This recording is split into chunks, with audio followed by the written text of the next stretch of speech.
కొమరం భీం ఆసిఫాబాద్ జిల్లా వాంకిటి మండలంలో అమ్మఒడి ఆదర్శ పాఠశాలకు ప్రభుత్వం ₹1,00,000 బడ్జెట్ కేటాయించింది. అయితే దానిని టెండర్ వేసి కాంట్రాక్టులకు ఆ పనులు అప్పచెప్పింది. కాంట్రాక్టులు నాసి రకమైన మెటీరియల్ తీసుకుని పనులు చేస్తున్నారు. ఎలక్ట్రికల్ పైపులు, తాగునీటి కోసం నల్లలు మరియు పైపులు, సిమెంట్, కాంక్రీట్ ఇలా అన్ని నాసి రకమైన వస్తువులు వాడుతున్నారు.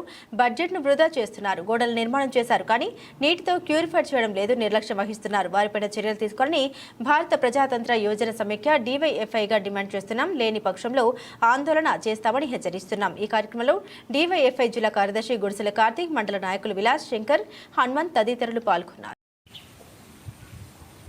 వాంకిడి మండలంలో ఈరోజు రాజుల స్కూల్లో ఉన్నాం. అయితే అమ్మబడి పాఠశాల పేరుతోటి ప్రభుత్వము లక్షల రూపాయలు చిన్న చిన్న వర్క్లు చేయడానికి, అటు నల్లల ఫిట్టింగ్ కానీ, తర్వాత ఎలక్ట్రికల్ కానీ, సున్నం వేయడానికి కానీ ఇట్లా బడ్జెట్ కేటాయిస్తే దానికి సంబంధించినటువంటి కాంట్రాక్టరు మొత్తం కూడా నాసిరకంగా నిర్మాణం చేసి మొత్తం ఎక్కడ దొరికితే అక్కడ కూడా నాసిరకంగా పనులు చేస్తున్న పరిస్థితి మండల కేంద్రంలో కనబడుతూ ఉంది. ITDA పాఠశాలలలో మొత్తం కూడా నాసిరకంగా పూర్తి స్థాయిలో ఈ అమ్మబడి పాఠశాల ఏదైతే ఉందో ఆ పేరుతోటి మొత్తం నాసిరకమైనటువంటి మెటీరియల్ వాడడం అనేది జరుగుతూ ఉన్నది.